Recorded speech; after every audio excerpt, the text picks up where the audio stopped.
ओम शांति। अभी हम भगवान शिव का छोटा नंदीगण दादी गुलजार जी का कंटिन्यू करते हैं। गुलजार दादी जी की दृष्टि में असीम स्नेह, रूहानियत, अपनापन और शक्ति थी। ब्रह्मा कुमारी डॉक्टर सविता बहन, शांतिवन। सन 1985 जनवरी में मैं पहली बार बाप दादा मिलन के लिए उदयपुर से आई थी। तब गुलजार दादी जी से प्रथम साक्षात्कार हुआ। उनके तन द्वारा ही बाबा से मिले, बाबा से वरदान लिए, दृष्टि टोली ली। वो मेरे जीवन का अविस्मरणीय अनुभव था। उसके बाद सन 1987 में भी बाप दादा मिलन हुआ, जिसने मेरे जीवन की दिशा ही बदल दी। बाबा के स्नेह की शक्तिशाली दृष्टि ने अनुभव कराया कि यही मेरे अनादि पिता हैं, जिन्हें मैंने ढूंढा पर अब पाया है। सन 1988 में मैं चिकित्सक सम्मेलन में आई थी। सम्मेलन से वापस जाने का दिन गुरुवार था। गुलजार दादी जी ही तब भोग लगाते थे।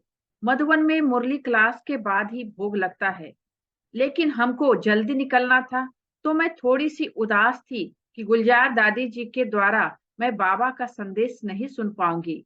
पर जब मैं मुरली क्लास में पहुंची, मैंने देखा गुलजार दादी जी संदली पर बैठे हैं।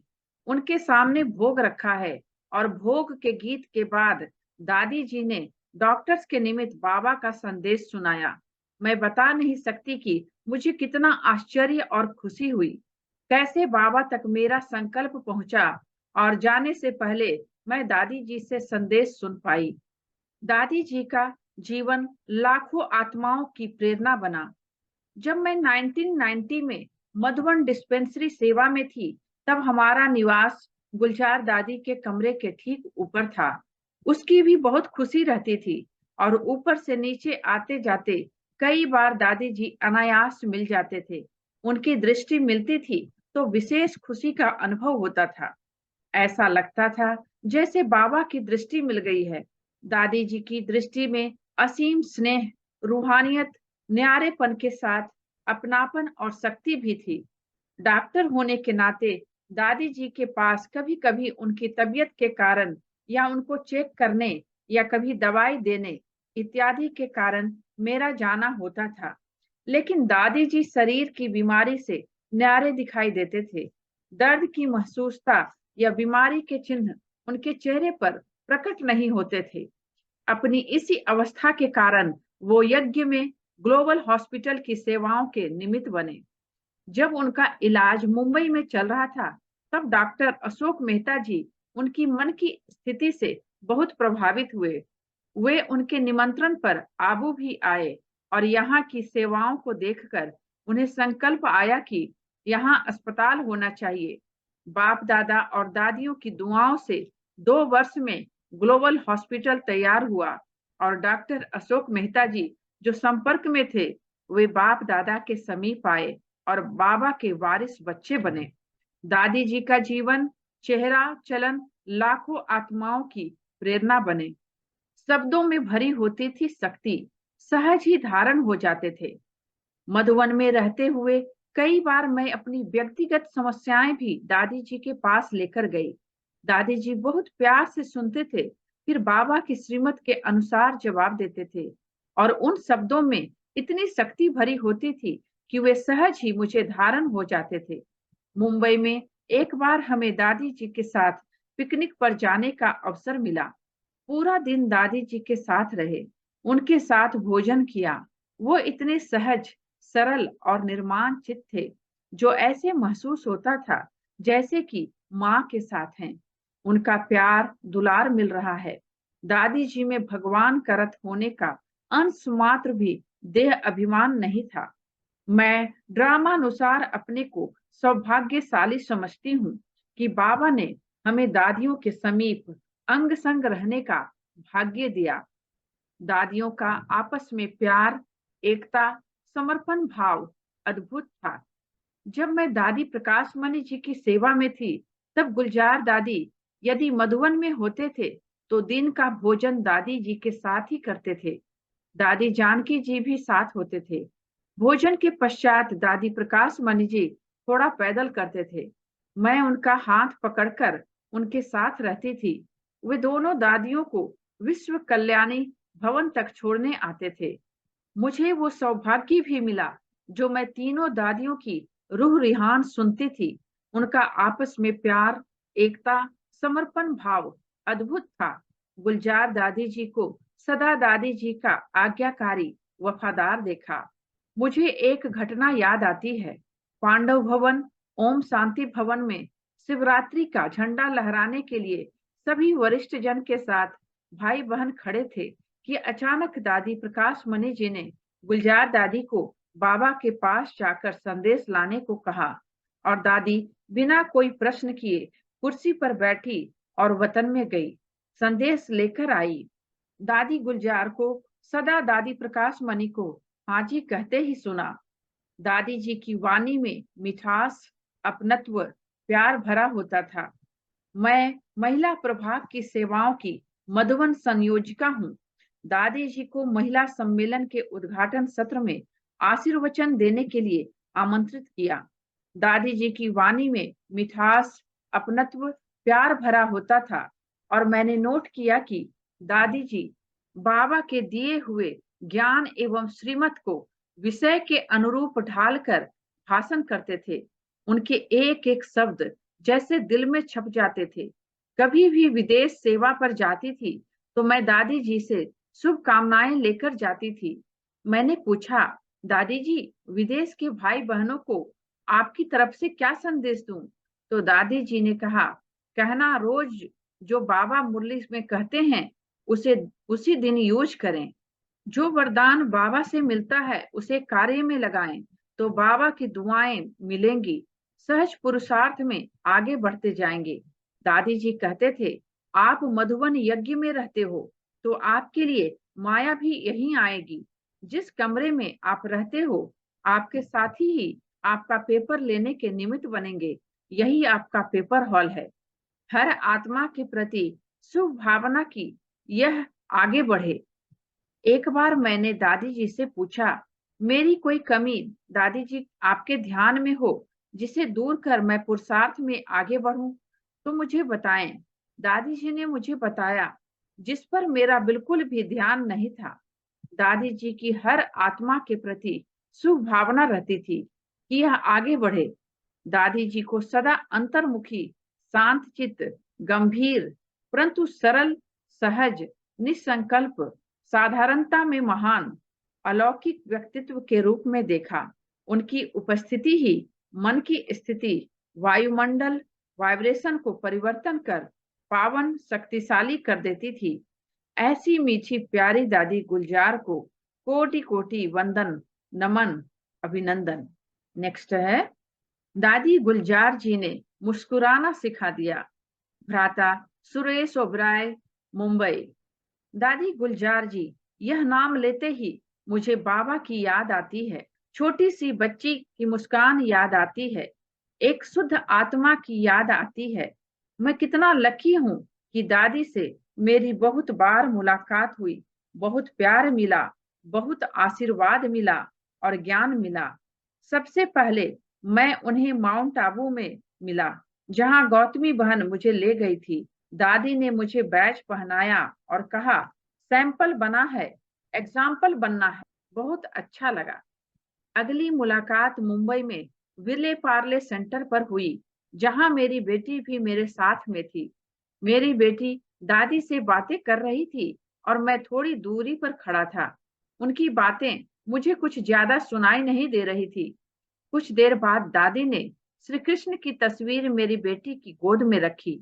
यकीन मानिए, जब उसका बच्चा हुआ तो नाम तो हमने बच्चे का अर्जुन रखा, परंतु पहला शब्द वह कहने लगा, बाबा बाबा। कभी अलमारी की चाबी के रिंग में भी बाबा की तस्वीर लगी होती तो पकड़ने की कोशिश करता है। बाबा बाबा बिल्कुल बीके जैसा निकला। एक बार मुझे दादी ने पूछा, तेरी शक्ल ऐसी क्यों है? कहा, थोड़ा सा मुस्कुराओ। इमेजिन करो कि मेरे हाथ में एक गुलाब का फूल है, उसे देखकर मैं मुस्कुरा रहा हूँ। इस तरह दादी ने मुस्कुराना भी सिखा दिया।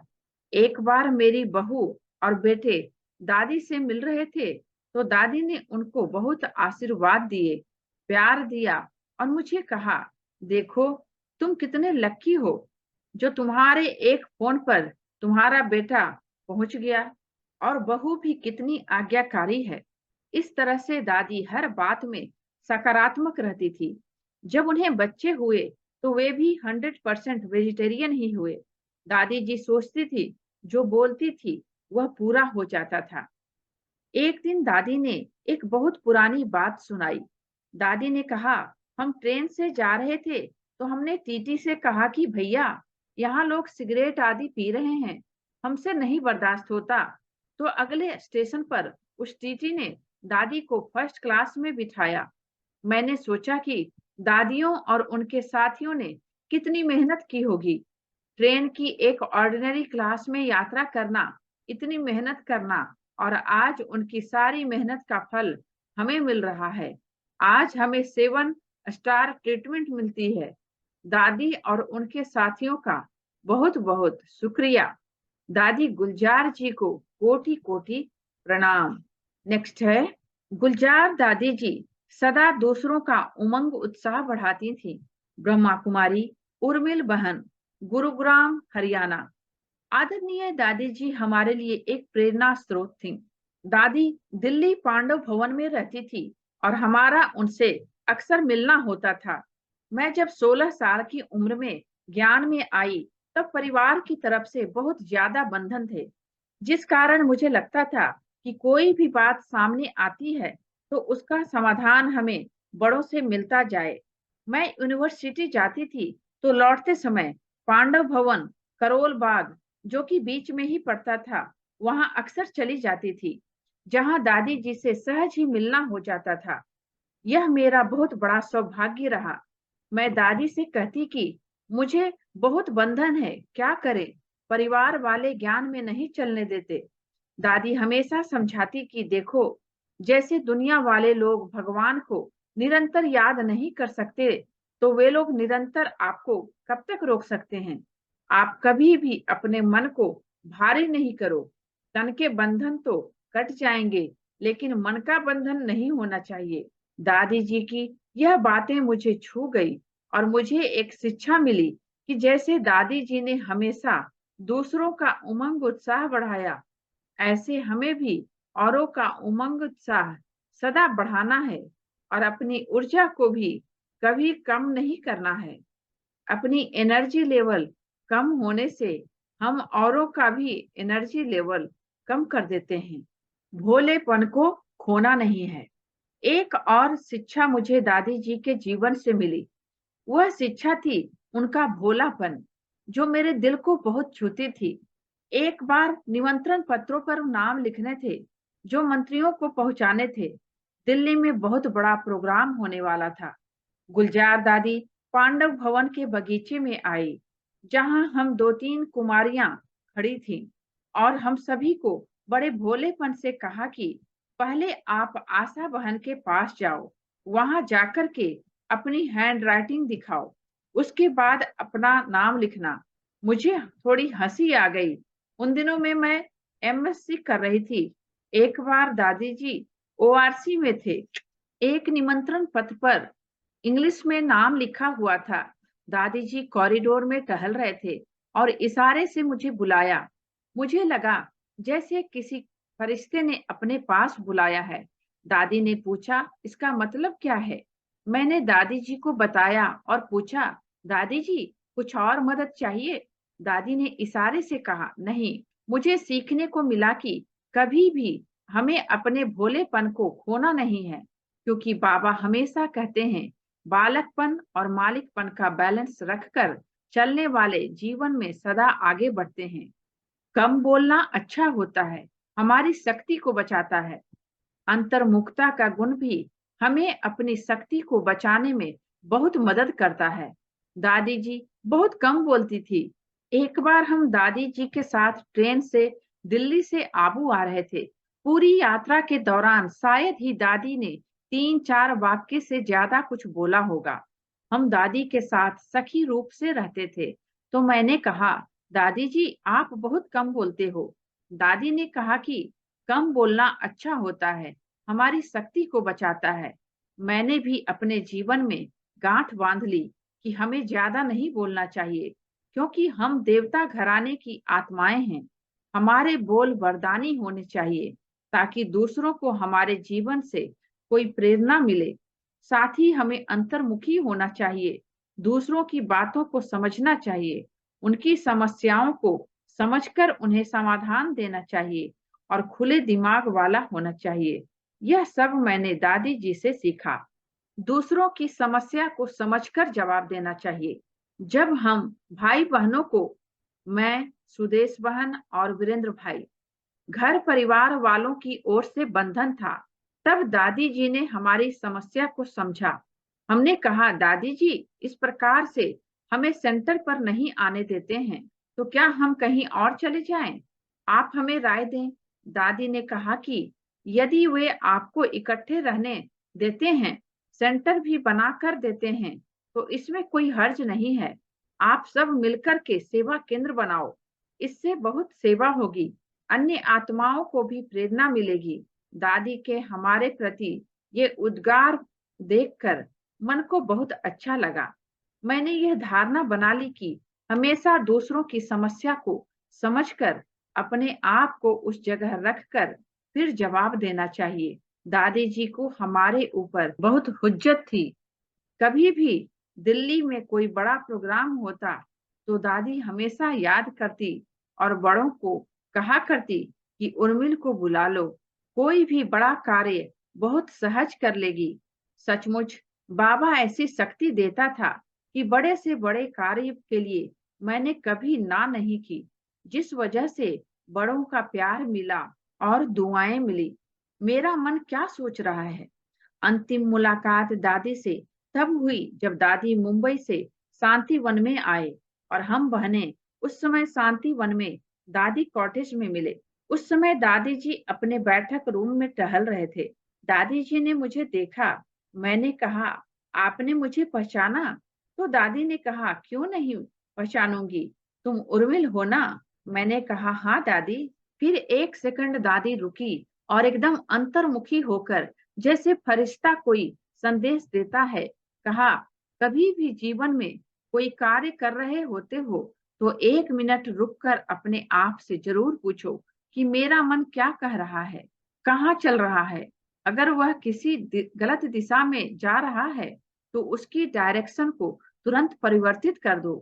दादी जी का यह मेरे प्रति अंतिम मैसेज था और मैंने इसे सदा जीवन में धारण किया और कोई भी कार्य करते मन को चेक करती हूँ, मेरा मन क्या सोच रहा है। निमित्त भाव और साक्षीपन। एक बार हम पांडव भवन में मेडिटेशन हॉल में बाप दादा से मिल रहे थे। सेंटर की पार्टी बाबा के सामने बैठी हुई थी। बाबा ने सबको देखा और मुझे भी दृष्टि दी, फिर सुदेश बहन को भी दी और वीरेंद्र भाई को भी देखा और कहा, आप सभी अपने आप से संतुष्ट हो? मैंने कहा, नहीं बाबा, जितना होना चाहिए उतना नहीं है। तो बाबा ने कहा, यह जीवन में जो छोटी मोटी बातें आती है या शारीरिक बंधन आते हैं, ये कोई बड़ी बात नहीं है, लेकिन यदि हमारा मन मजबूत है तो हम सब समस्याओं को पार कर सकते हैं। मुझे लगा ये सारी बातें बाबा को किसने बताई होगी। फिर जब हम बाद में दादी से दिल्ली पांडव भवन में मिले तो दादी ने मुझसे पूछा कि उर्मिल, बाबा ने आपसे क्या बात की? मैंने बताया और कहा, दादी, आपने बाबा को बताया होगा। दादी ने कहा कि नहीं, मैं तो निमित्त साक्षी होती हूँ, मैं तो कोई भी बात बाबा को नहीं बताती हूँ। बाबा तो जानी जाननहार है। मुझे मन में एक सुकून सा मिला और गहरा अनुभव भी हुआ कि हमारे बड़े इतने साक्षी होकर चलते हैं और निमित्त होकर कार्य करते हैं, तो हमें भी इस श्रीमत में उन्हें फॉलो करना है। उस समय से मैं निमित्त भाव और साक्षीपन को धारण कर समस्या को देखती हूँ तो बड़ी बातें भी छोटी दिखाई पड़ती हैं। जब हमने दिल्ली में एक नया नया सेंटर शुरू किया था, तब करुणा भाई जी सेंटर पर आए थे। उन्होंने कहा कि मधुबन में आजकल एक बात चल रही है कि दिल्ली में एक बहुत बड़ा स्थान होना चाहिए ताकि दिल्ली के वीआईपी वहां पर आ सकें।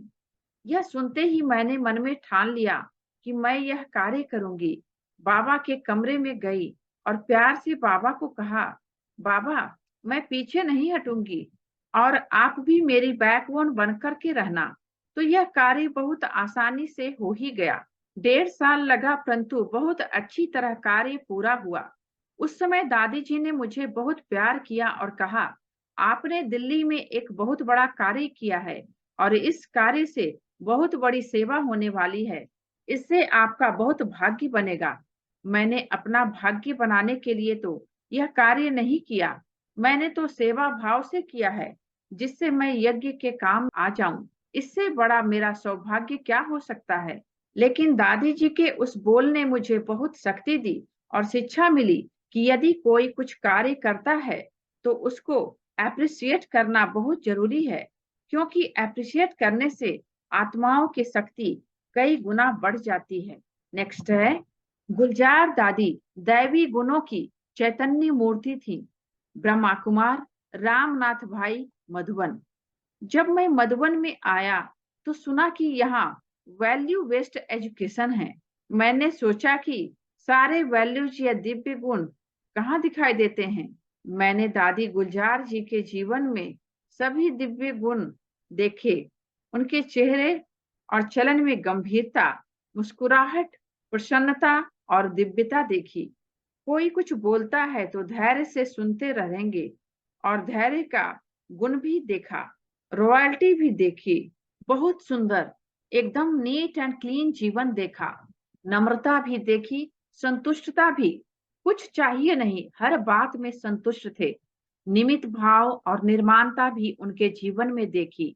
एकांत भी देखा, गुप्त भी रहती थी, बैठती भी थी एकदम एकाग्रचित होकर, स्थित प्रज्ञ योगी की तरह। शरीर में कोई हलचल नहीं, बोल में मधुरता, निर्माणता रही। जितने दिव्य गुण बताए जाते हैं जो कि भविष्य में देवताओं में होंगे, वे इसी पुराने शरीर में संगम पर ही देखें। तो दादी दैवी गुणों की चैतन्य मूर्ति थी। भुवनहार विश्व महाराजन। क्लास में दादी जी बताते थे कि जब शुरू शुरू मैं, यीशु दादी, कुंज दादी आदि यज्ञ में आए तब बहुत छोटे छोटे थे। बाबा इन्हें कहता था कि आओ मेरे विश्व महाराजन बच्चे। तो दादी अंदर ही अंदर मुस्कुराती और सोचती थी कि अभी तो भारत का नक्शा भी नहीं देखा है, विश्व का महाराजन कहाँ। कैसे बाबा बोल रहे हैं, लेकिन भगवान की नजर त्रिकालदर्शी होती है, हम सिर्फ वर्तमान देखते हैं। अंत में दादी जी ने सारे विश्व का चक्कर लगाया और बाप दादा ने उनके शरीर द्वारा सारे विश्व की आत्माओं की सेवा की। जो व्यक्ति सारे विश्व की आत्माओं की सेवा करता है वह उन पर राज्य भी करता है, उनके ऊपर अधिकार प्राप्त करता है। तो बाबा जो उन्हें विश्व महाराजन कहते थे, सही कहते थे। दादी जी आज्ञाकारी थी। दादी चलती थी तो आंखें इधर उधर नहीं, एकाग्र चित्त, सिर नीचे, मर्यादा पुरुषोत्तम। श्री राम का गायन है मर्यादा पुरुषोत्तम। मर्यादाएं दादी के जीवन में चलन में दिखाई देती थी। दादी जी आज्ञाकारी थी। दादी प्रकाश मणि जी कभी भी कहती थी बाबा से संदेश लेकर आओ तो गुलजार दादी तुरंत जाती थी। कभी कोई बहाना नहीं दिया कि अभी नहीं, बाद में, गुरुवार को। जैसे श्री राम के लिए कहते हैं, जो पिता ने कहा वही किया। ऐसी आज्ञाकारिता दादी जी के जीवन में देखी। नॉलेजफुल, भरपूर आत्मा, बहुत सिंपल थी, किसी प्रकार का कोई दिखावा नहीं। गुलजार दादी की क्लासेस भी ऊंचे विचारों वाली थी, साधारण नहीं। जैसे बीज रूप स्थिति, ज्वालामुखी योग, ब्राह्मणों के जीवन में धारणाएं कैसे होनी चाहिए, सिंपल लिविंग, हाई थिंकिंग वाला जीवन था। कुछ भी करती तो बाबा को याद करके करती थी। कर्म करते कैसे याद करना चाहिए, क्या मर्यादाएं जीवन में होनी चाहिए, ऐसी नॉलेजफुल भरपूर आत्मा थी दादी। दृष्टि भी एकदम रूहानियत भरी, साधारण नहीं। बचपन से ही तन मन समय संकल्प श्वास स्वाहा अर्थात समर्पित किए, संपूर्ण समर्पित आत्मा थी। मैं, मेरा, ये शब्द कभी उनके महावाक्यों में नजर नहीं आते थे। कभी दिल्ली में है, कभी मधुबन में है, कभी और कहाँ है। ऐसे एकदम डिटैच प्रसन्न आत्मा थी। दादी ने एक एक को दृष्टि दी, वे सब कुछ भूल गए। ज्ञान सरोवर में एक बार संत सम्मेलन था, जिसमें स्वामी चक्रपाणी थे, हिंदू महासभा के अध्यक्ष, अयोध्या राम जन्मभूमि के अध्यक्ष स्वामी जी भी थे, बुद्धिस्ट भंते करुणाकरण थे, जो 5 देशों के अध्यक्ष थे, नेपाल, थाईलैंड, मलेशिया, श्रीलंका, भारत के, यूपी के, कई दफा मधुबन भी आए थे। उस समय सबकी इच्छा थी कि गुलजार दादी जी से हम व्यक्तिगत रूप से मिलें। राखी का समय था। दादी ने खुद बैठकर एक एक को राखी बांधी, दृष्टि दी और वे सब कुछ भूल गए, जैसे माँ और बच्चों का मिलन था। फिर साधारण बच्चे जैसे बन गए थे। वे भी कहते हैं कि कितना पवित्र जीवन उनका था, कितनी स्वच्छता, कितनी सादगी, कितनी निर्माणता उनके जीवन में प्रत्यक्ष दिखाई देती थी। दादी बोलती बहुत कम थी, कुछ पूछो तो भी 2-3 शब्दों में ही जवाब दे देती थी। जैसे साधु संतों के लिए कहते हैं पूजनीय, तो यह शब्द दादी जी के लिए हम कह सकते हैं।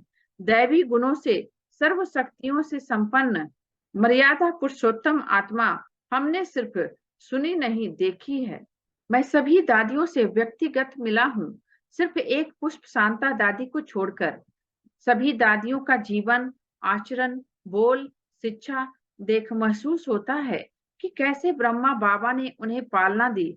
जैसी देवताओं की पूजा करते हैं, ऐसी ऐसी चैतन्य मूर्तियों को देखा। अभी भी उनके चित्र को देखो तो देखते रहो। ऐसी हमारी आदरणीय, पूजनीय गुलजार दादी जी के प्रति दिल के उद्गारों को शब्दों में वर्णन नहीं किया जा सकता। ऐसी दादी जी को सत सत नमन करता हूँ। धन्य है आपका जीवन इस धरती पर। ओम शांति। इस वीडियो में बस इतना ही। इसके आगे हम अगले वीडियो में सुनेंगे। थैंक यू बाबा का और थैंक यू आप सबका। ओम शांति।